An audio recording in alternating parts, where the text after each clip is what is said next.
ഇപ്പോഴിതാ സംസ്ഥാന വിവരാവകാശ കമ്മീഷൻ ഉത്തരവിനെതിരെ PSC നൽകിയിട്ടുള്ള ഹർജി ഹൈക്കോടതിക്ക് മുന്നിലേക്ക് ഇന്ന് വീണ്ടും എത്തുകയാണ്. പ്ലാനിംഗ് ബോർഡ് പരീക്ഷയിലെ റാങ്ക് പട്ടികയിൽ 1ഉം 2ഉം സ്ഥാനത്തെത്തിയ ഉദ്യോഗാർത്ഥികളുടെ മാർക്കും സർട്ടിഫിക്കറ്റുകളും നൽകണം എന്നാണ് വിവരാവകാശ കമ്മീഷന്റെ ഉത്തരവ്.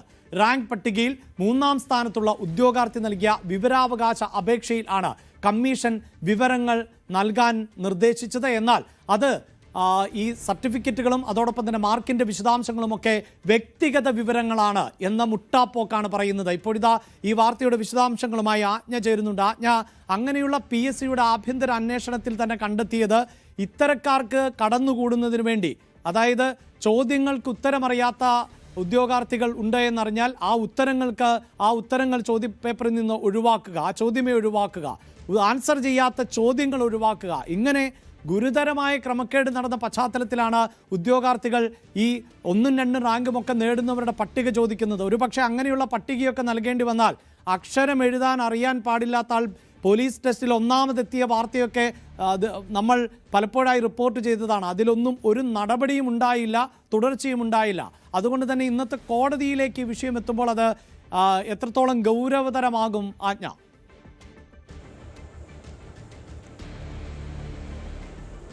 അഭിലാഷ്, ഇതിലെ ഈ ഹർജിക്കാരനായിട്ടുള്ള ശ്യാംകൃഷ്ണൻ, ഹർജിക്കാരനല്ല, വിവരാവകാശം നൽകിയ ശ്യാംകൃഷ്ണൻ എന്ന് പറയുന്ന ആൾ 3ാം റാങ്കുകാരനാണ്.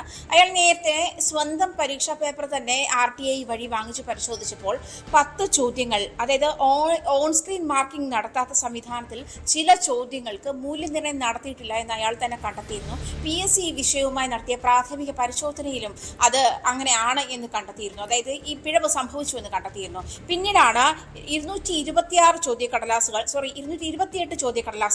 അതിൽ ഉത്തരക്കടലാസുകൾ, അതിൽ 10 എണ്ണത്തിന് ഇത്തരത്തിൽ ഈ OSM വഴി മൂല്യനിർണ്ണയം ചെയ്യാതെ പോയി എന്നുള്ള കണ്ടെത്തൽ ഉണ്ടായിട്ടുണ്ട്. അതിന്റെ അടിസ്ഥാനത്തിലാണ് 1ഉം 2ഉം റാങ്കുകാരുടെ മാർക്ക് ലിസ്റ്റുകൾ ഉൾപ്പെടെ, അതായത് സർട്ടിഫിക്കറ്റും അതുപോലെ ഈ മൂല്യനിർണ്ണയ പേപ്പറും നൽകണം എന്ന് RTI വഴി ശ്യാംകൃഷ്ണൻ ആവശ്യപ്പെടുകയും വിവരാവകാശ കമ്മീഷൻ അതിന് ഉത്തരവിടുകയും ചെയ്തു. പക്ഷേ ഇവിടെ PSC മുന്നോട്ട് വെക്കുന്നത് ഇത് രണ്ടുപേരുടെ സ്വകാര്യതയാണ് എന്നുള്ളതാണ്. അതായത് മാർക്ക് ലിസ്റ്റുകൾ, ഒരുപക്ഷെ നമുക്ക് അങ്ങനെ ചിന്തിക്കാം, മാർക്ക് ലിസ്റ്റുകൾ അല്ലെങ്കിൽ അവരുടെ ഡീറ്റെയിൽസ് ഉൾപ്പെടെയുള്ള കാര്യങ്ങൾ, അതായത് സർട്ടിഫിക്കറ്റ് ഉൾപ്പെടെയുള്ള കാര്യങ്ങൾ മറ്റൊരാൾക്ക് കൈമാറുന്നത് ഇത്തരത്തിൽ ഈ പറഞ്ഞതുപോലെ അവരുടെ സ്വകാര്യതയാണെന്ന് പറയാം. പക്ഷേ ഇത് പൊതുപരീക്ഷയാണ്. പ്ലാനിംഗ് ബോർഡ് നടത്തിയിട്ടുള്ള അവിടുത്തെ ഒരു വലിയ പോസ്റ്റിലേക്കുള്ള പൊതുപരീക്ഷയാണ്. ആ പൊതുപരീക്ഷയുടെ മാർക്ക് ലിസ്റ്റ്, ഉത്തരക്കടലാസ് ഹാൻഡ് ഓവർ ചെയ്യുന്നതിൽ എന്താണ് പ്രശ്നം എന്നുള്ളതാണ് ചോദ്യം.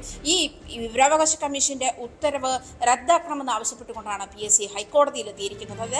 അത് 2 പേരുടെ അല്ലെങ്കിൽ ഒരു വ്യക്തിയുടെ സ്വകാര്യതയെ ചോദ്യം ചെയ്യുന്ന തരത്തിലാണ് RTI ആക്ട് പ്രകാരം അങ്ങനെ ഒരു ക്ലോസ് കൂടി മുന്നോട്ട് വയ്ക്കുന്നുണ്ട്. പക്ഷേ ഇവിടെ സ്വകാര്യതയാണോ എന്നുള്ള കാര്യമാണ്. സ്വകാര്യതയാണെങ്കിൽ പോലും ഈ പറയുന്ന അവരുടെ 10th മുതലുള്ള മാർക്ക് ലിസ്റ്റുകൾ, അതല്ലെങ്കിൽ അവരുടെ മറ്റ് സർട്ടിഫിക്കറ്റുകൾ, അവരുമായി വ്യക്തിപരമായി ബന്ധപ്പെട്ട് നിൽക്കുന്ന മറ്റ് സർട്ടിഫിക്കറ്റുകൾ തുടങ്ങിയ കാര്യങ്ങളൊക്കെ നൽകാതിരിക്കാം. അത് സ്വകാര്യതയാണ്. പക്ഷേ ഇതൊരു പൊതുപരീക്ഷയാണ്, ആസൂത്രണ ബോർഡ് നടത്തിയിട്ടുള്ള ഒരു പൊതുപരീക്ഷയാണ്. അതിന്റെ ഉത്തരക്കടലാസ് എന്ന് പറയുന്നത് അവരുടെ സ്വകാര്യതയല്ല. പ്രത്യേകിച്ചും ഇതിൽ റാങ്കിംഗ് നടത്തിയിട്ടുണ്ട്. 1ഉം 2ഉം റാങ്ക് സ്ഥാനത്ത് നിൽക്കുന്ന ആളുകളുടെ റാങ്ക് ലിസ്റ്റ്, അതിൽ ഉത്തരക്കടലാസ് പരിശോധിക്കുക എന്ന ആവശ്യമാണ് അയാൾ മുന്നോട്ട് വെച്ചിരിക്കുന്നത്. ആ ഉത്തരക്കടലാസിന്റെ കോപ്പി നൽകുക എന്നുള്ള ആവശ്യമാണ് 3ാം റാങ്കുകാരൻ മുന്നോട്ട് വെച്ചിരിക്കുന്നത്. അതും 3ാം റാങ്കുകാരന്റെ ഉത്തരക്കടലാസിൽ കണ്ടെത്തിയിട്ടുള്ള പിഴവിന്റെ അടിസ്ഥാനത്തിലാണ്. അയാൾ തന്നെ സ്വന്തം മാർക്ക് ലിസ്റ്റ്, ഉത്തരക്കടലാസ് വാങ്ങിക്കുന്നു. അത് പരിശോധിക്കുമ്പോൾ ഇത്തരത്തിൽ ഈ OSM വഴിയുള്ള റീഡിങ് പ്രോപ്പർ അല്ല എന്ന് കാണുന്നുണ്ട്. മൂല്യനിർണ്ണയം നടത്താത്ത ചില ഉത്തരങ്ങൾ ഉണ്ട് എന്ന് കണ്ടെത്തുന്നുണ്ട്. തുടങ്ങി 228 പേപ്പർ ഉത്തരക്കടലാസുകളിലും ഇത്തരത്തിൽ 10ഓളം ചോദ്യങ്ങൾക്ക് മൂല്യനിർണ്ണയം നടത്തിയിട്ടില്ല എന്ന് കണ്ടെത്തുന്നുണ്ട്.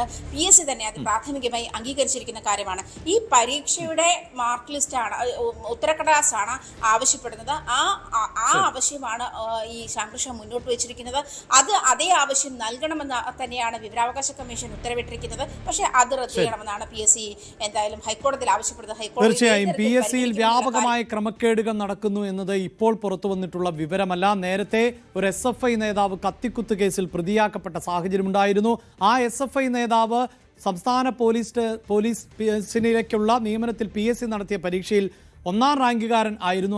അയാൾക്ക് മലയാളം കൂട്ടിയെഴുതാൻ പോലും അറിയില്ല എന്ന വാർത്ത അന്ന് വലിയ തോതിൽ ചർച്ച ചെയ്യപ്പെട്ട ഒന്നാണ്. പക്ഷേ കേരളത്തിലെ രാഷ്ട്രീയ പാർട്ടികളൊന്നും അത് ഏറ്റെടുത്തില്ല. അന്ന് പ്രതിപക്ഷത്തിരുന്നവരോ ഭരണപക്ഷത്തിരുന്നവരോ ഒന്നും ഗൗരവമായി കാണുകയും ചെയ്തിരുന്നില്ല. അതുകൊണ്ട് തന്നെ ഇവിടെ ഉദ്യോഗാർത്ഥികളാണ് പലപ്പോഴും പോരാട്ടം നടത്തുകയും നിയമ പോരാട്ടത്തിലേക്ക് എത്തുകയും ചെയ്യുന്നത്. ഈ വിഷയത്തിലും അതുതന്നെയാണ് സംഭവിച്ചിട്ടുള്ളത്. 3ാം റാങ്കുകാരനായ ഉദ്യോഗാർത്ഥിയാണ് ഇപ്പോൾ നിയമ പോരാട്ടം നടത്തുന്നത്. ആ വിഷയമാണ് കോടതിയിലേക്ക് എത്തുകയും ചെയ്തിട്ടുള്ളത്. കൂടുതൽ വാർത്തകൾക്ക് news 18 Keralam YouTube channel subscribe ചെയ്യുക.